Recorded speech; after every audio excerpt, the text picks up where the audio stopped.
Hi, welcome back to the JC League House in Galveston. I'm Janie. I'm the president of the board, and I'm actually not at the house today. The last two videos that I put up, I pre-recorded because my husband and I were going on vacation, and unfortunately we had to cut that short early. We had some family issues that we had to deal with, and then I came home with a bad cold. So I've been out of commission for a week or so, but I'm better and I'll be back at the house tomorrow. We're starting a big push to get the house ready for that garden tour, and we have a couple of exciting October things going on at the house. And fortunately, the people that help us and support us are so wonderful. Jen with Spooky Galveston, I gave her a key before I left, and she's been in the house cleaning and getting set up for some really fun October kind of Halloween spooky related activities. She's got the parlor cleaned and decorated for a month of mourning. She's giving custom talks on Victorian mourning practices, and you can go to her website, spookygalveston.com, and look at those special talks. We're also kicking off tours again. I'm in long sleeves. It's a lightweight sweater, and I do have shorts on, but it's finally gotten below 90 in Houston and Galveston, and it's crisp and dry, so we can actually get down there and start working on the house and doing some work. So that's going on. And also this week, Friday the 13th, we have a lot of paranormal activity going on. We have two well-known paranormal investigation companies coming in to do both the League-Kempner house and the Lucas apartments. And we're also bringing in a group of mediums and doing some private readings and some gallery readings and getting a sense of, do we have any hauntings in the house? I get a lot of questions about that, and some of y'all are very interested. So we're going to be finding out for Friday the 13th. And then, of course, we have the garden tour. And we have a well-known Galveston figure called the Dead Edgar, who's coming in on October 21st to do some Edgar Allan Poe poetry reading. But even though I'm sick and I've been home, there's still work that can be done. You saw us a couple of weeks ago working on the cornices, or getting started on the cornices from the parlor. And I've continued to work on that here and there as I feel well enough. We got a lot of comments on whether it would be better to assemble one completely and try to cast the whole thing, or cast in pieces. And I've been doing a lot of research online. A couple of you sent me some really great links to some sites that specialize in molding products. And I think I've come to the conclusion it's better to work on the pieces separately. So I've not been reattaching them as I get them cleaned up. And I'm just going to go ahead and cast everything that comes off, whether it's missing or not. That way we'll have those cast, and we can in the future maybe make some products to add to picture frames or plaques or things to sell in the gift shop. Some of you have expressed an interest in having some of the reproduction pieces of this. So I continue to work on that.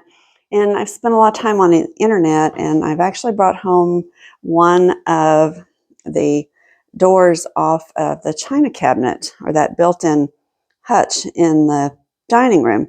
And the reason I brought it home is, while I was searching the internet, I found a company there. I wrote it down, Village Salvage in Waynesboro, Ohio, who does rekeying and restoration of antique locks. And you may remember some earlier videos. One of the doors is locked in place and we can't get it off. And what they will do is, if I remove the lock mechanism and mail it to them, they will actually make a new key.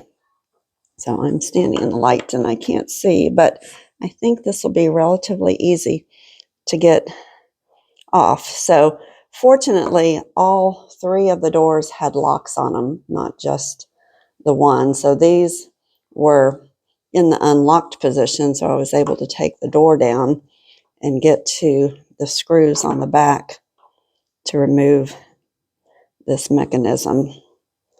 And I need to get a little baggie and label and save these screws so they can go back in. But I think this might be as easy as just unscrewing this and slipping it out, and then getting it shipped off and getting some new skeleton keys made. I have a whole bunch of little skeleton keys, and I've collected them all and taken everything down there and tried them, but none of them worked or fit. I even looked at some YouTube videos on lock picking and could not make that work.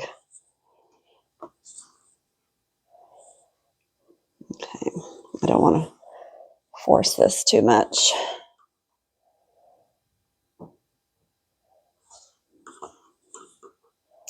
I might need to get something smaller than this to go in that hole and pry up.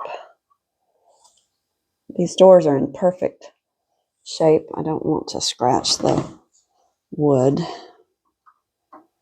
It does have a little groove here.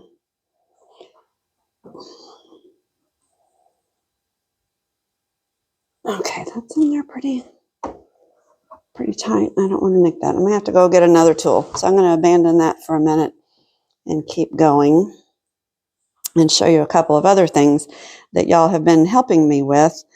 Remember, somebody stole all of our door hardware and our window sash hardware, and this is one of the original ones that was left in the house, and it's I've gone blank. I think it's called the Salem.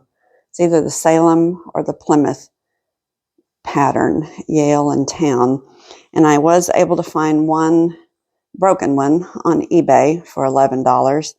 That's the same size. And a couple of you have found other ones on eBay and sent me the links to them. Unfortunately, they were the smaller size. These are unusual. They're a larger size. But because you sent me those links and I was looking at what was on eBay, I started thinking the smaller ones are 4 inches and they will actually cover the hole. They won't be as big, but they'll look similar on the window. I'm sorry, I'm bird sitting, my grandbirds over here. And I found somebody selling 11 of them very cheaply. So they just came in. So I'm going to unbox those for you.